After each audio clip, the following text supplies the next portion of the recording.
are live here at Cohen and Seglius. Am I saying that? Palace Green Hall Furman, yes. Should I not? Oh, am I saying it right? Yeah, that's okay. Welcome, Carolyn, Daly, and Emily. Emily, how do you say your last name? Kustanbaten. It's a mouthful. Wow, Kustanbaten. I get it wrong all the time then. I love that. All right, so we are doing a live, well, it's not live, but we're doing an in-person, like in studio. Carolyn Daly is one of my favorite divorce attorneys. And Emily, tell us your position, because you're on the business side of things, right? So I work in the marketing department on the business development team, and I work with Carolyn a lot because she's great on screen, and we want to share her with everyone else. This is where I'll zoom in Premiere on Carolyn's amazing beauty. Yeah, exactly. Yeah, and she is an amazing divorce lawyer, and we want to share her skills with everyone. Right, so we were talking about branding. So Bryce, also right now we see New York City in the background. Lovely, we're in Newark, baby. That's where dreams happen.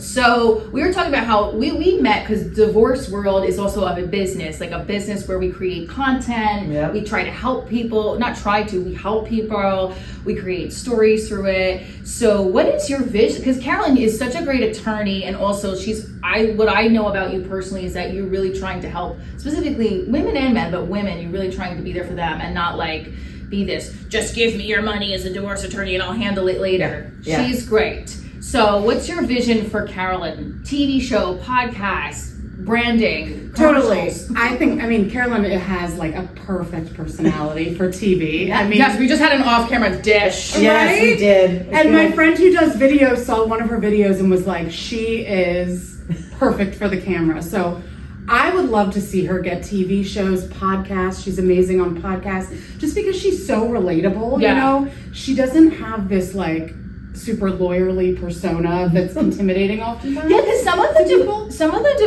divorce attorney personas, like the stereotypical ones, are like mean, aggressive, which maybe you want, but also like cold and standoffish. Like when I market for Divorce Diaries to firms, when I cold call them, some of them are like pissed off. They're like, "We're not interested." I'm like, "You work in the field of hello."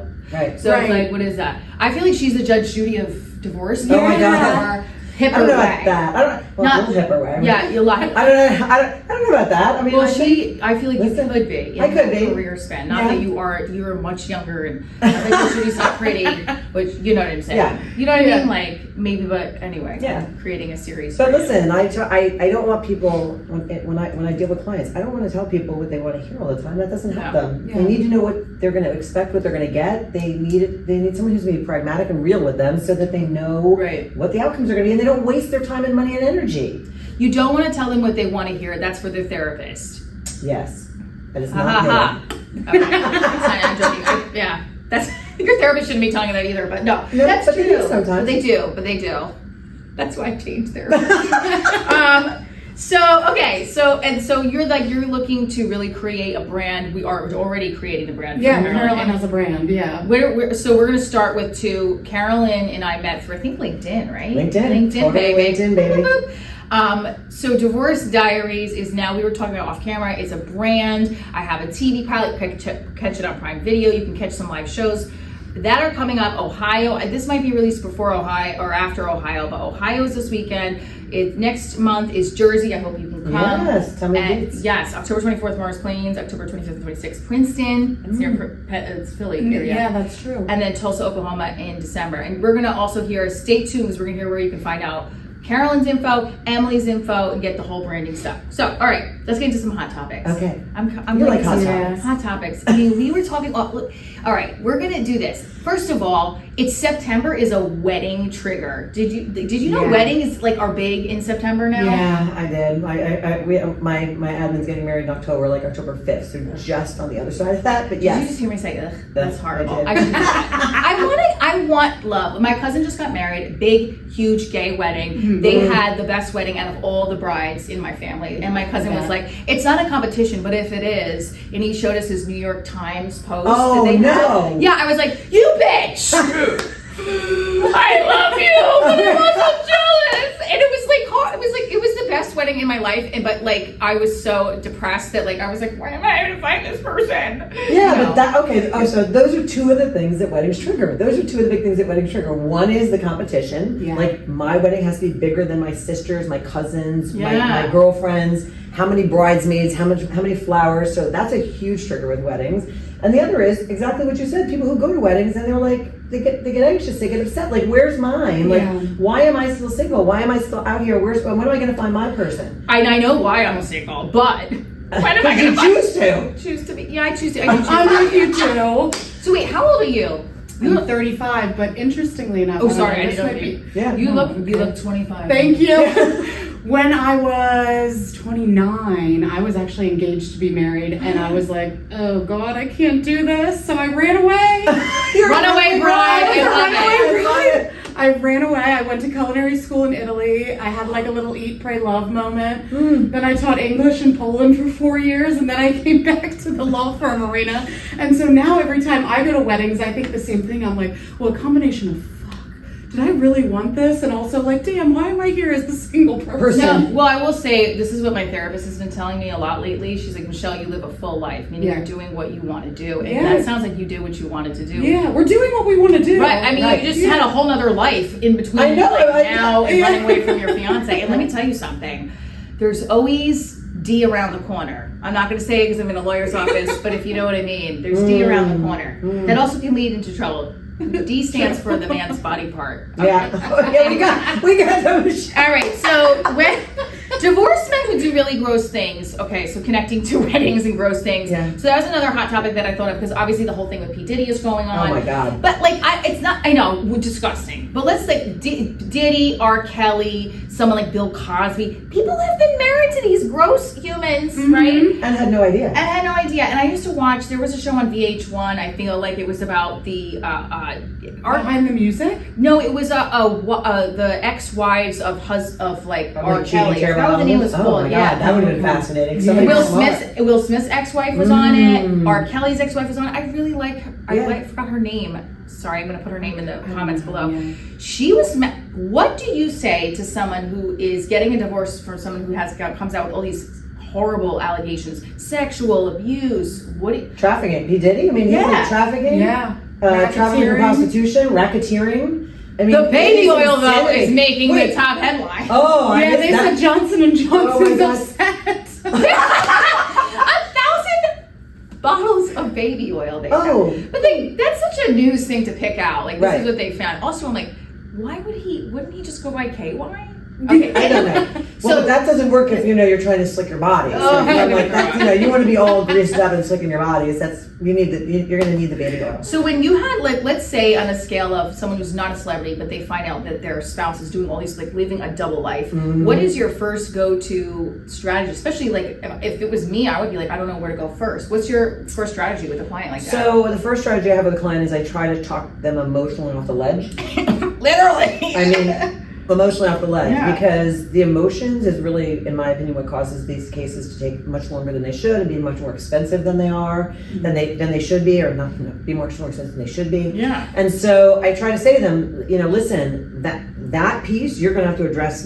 You can yell and scream at me all you want. I'm like, I'm okay, I got it, I'll take it. I said, you're going to have to go process that with a therapist. I said, because in the courtroom, they don't care. You can, and they don't care. You can sleep with the entire Eastern Seaboard. They don't care.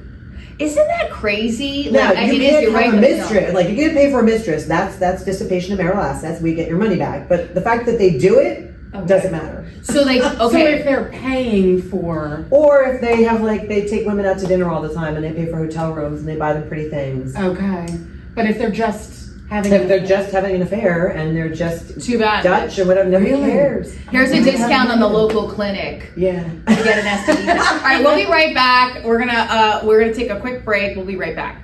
All right, so I always like to double check. Well, we're going to do it. And then we're going to talk a little bit about the business side with both what we talked about offline with other podcasts and brands and how Carolyn, I was thinking of this, the day in the life of a divorce attorney. So you had a reality show, the day in the life of a divorce attorney. What's your first thing you do when you come in the morning? Or when you're on virtual? Because a lot of us work from home sometimes. No, but when I come in, the first thing I do in the morning is I come in, I set up my computer, and then I go get my coffee so I can just sort of get ready for the day. And as I walk down the hall and talk to everybody who works with me, I'm like, so what do we have on the agenda today? What crazy might be happening today? Did you leave me any space so that I might actually be able to eat lunch? Okay, what's your so first thing in the morning, what is it that you want to see, and what is the worst thing you don't like to see? Like, I hate when I get an email from like a bill collector. Or, you know. What I want to see is so the first thing I want to see is that everybody's where they're supposed to be. They're working. Everybody's calm. There might be something on my desk, so I'm preparing for something to be done. Yeah. The worst thing is I come in. There's nobody in their chairs. I have no idea where they are. I open my computer and there's an email from either the adversary that I really don't want to deal with that morning, or the client who just has gone off on a tangent, and it's like page after page of just an email, and I'm like, and most of it's emotional. Like, again, right? Like, they're just venting, and I say, okay, great, we're going to read through it, and then I'm going to try and calm them down again. Yeah, talk them off the ledge. Yes. Do you feel like you, after being a divorce attorney, have you ever wanted to go into therapy? Like, I mean, like, go to therapy myself? Well, dealing with everybody? There you go. That's part of it. That's part. I mean, listen, therapists have therapists. I mean, for a reason. So I think it's not a bad idea for a divorce lawyer at times. But no, I mean, I did think about it at one point. I mean, earlier in my career, because I just recognized how much of this is sort of managing that to a certain extent. Yeah. But I also try to tell clients, listen, I'm $5.50 an hour. You don't want me to be your therapist, right? That's ridiculous. You don't want me to be your therapist. Let's find you a good therapist. Let's get you somewhere that you can do this. Like, right? Let's get you a network if we can get you a network. Let's get you a network, right? Which is impossible to find. Really. I know. What is with that? I have all this money for health insurance. I'm like, no one's a network. Right. I know. Right. It's like, it's crazy. And so I say to them, listen, you also have to work on having like your team. Yes, you have your friends. That's great. They're going to listen to you and whatever else. But like, you need your team together. That I'm only a part of that. Yeah. That's going to help you do and manage and get through it without like losing your mind and all your money. So what is your recommendation? Because when I was getting divorced, even now, it is tight. Money's tight. Yeah. If someone can't afford a therapist, I mean, there's all like online resources. There's right? a lot of online resources. BetterHelp.com is one now. I'm advertising for them, but yeah, I did a sketch about BetterHelp. Right. You guys can go check it out. I'm a future sponsor. Right. What is it? A future sponsor? BetterHelp. Right. Yes. I'll make fun of you. Wait. So what do you do in the morning? Do you guys connect in the morning? No, because I'm in the Philly office. Okay. So we text pretty. Yeah, we text. We text. Yeah. So in the morning, I get up reluctantly. Reluctantly, I get up in the morning. Yeah. Reluctantly, I get up, reach for the coffee immediately. See, coffee's a theme here. We have to have it. And then I walk to work, actually, because I live not too far from the office. Okay, that's nice. Yeah. Amongst all the trash in the streets of Philadelphia. Yeah. Do you hear that song from Bruce Springsteen? Streets of Philadelphia. Right. I know. Yeah. But listen, the other thing is, like, since we're talking coffee, the other thing I'm now trying to do is more like the mushroom tea. I can't do the mushroom coffee. Okay. Everyone says it's supposed to be great for you or whatever else. I have yet to. I'm like, I have to try it, but I'm not convinced. Coffee? Yeah, it's supposed to be so much better for you. Because it has less caffeine? Yeah, and it's got all the adaptogens and everything else. And so I'm trying to convince myself, but I found a mushroom tea that I like. I'm like, I can do that. I don't know if I'm doing the coffee. Okay. You see how I'm like biting my this is the happy place. Yeah. You don't want to take don't take the one thing in my life that's a consistent, besides my child. Right. I mean, I love my career, but like, it's a roller coaster. So being a divorce attorney, I would think, is a roller coaster too, because you're dealing with all different types of personalities. Yeah. So in the what is your day like 9 to 9, or some days are like, all right, I have an evening free? What is your day like? So I would say that my days are definitely not 9 to 5. They're definitely longer. It depends on what I'm dealing with. It depends on if I have an event or something else that I have to go to that's related to work. It depends on if we just have not been able to get to something that we need to deal with. And so then we're generally all here after 5 and trying to work through to get things done for clients, because it's timelines. I mean, my associate was on trial this week, or in trial. I hate saying on trial. In trial this week. Oh, it's in trial. It's in trial. I know. I'm like, are you on trial for what? I mean, so he was in trial. He was supposed to be there Monday, Tuesday, and Wednesday. He's been working with one of our clients to try to resolve one of the outstanding issues, because her case is scheduled for trial next week. Mm-hmm. And so I just said to him, I'm like, punt. I'm like, give it to me. I'm like, pass it to me, and we'll figure it out. So because he was going to be there. So I had to jump in. I was drafting the agreements. I'm having all the phone calls. I'm doing whatever it is. And it's just like, that wasn't in my purview, right? So now I'm like, okay, switch. Isn't it wonderful when you think you're like, oh, I don't have to do this, and all of a sudden you get a pile of stuff. So like, What is your downtime? What do you do to make yourself reset? And then we're gonna ask you too. What do you? Because I know I just like. I don't know. Downtime. Gym. Gym is the downtime. Gym is my downtime. I have a couple things that I will do. I'm not doing it at the moment, but I was trapezing for a while. Love trapeze. Yeah, I've done it. Yeah, Pier 40 in New York. It's great. Yes. I'm like, you get to I see did the one them. in Brooklyn. Oh yeah, but that's same company. Same company. We Cool. highlighted them on What's Up New York. Yes. New York. Trapezing. See, we like flying from high things. Right. In Divorce. What do you do to let off some steam? Happy hour after work with my friends. And we're gonna cut to a break right now when we come back with Q&A. Divorce Podcast.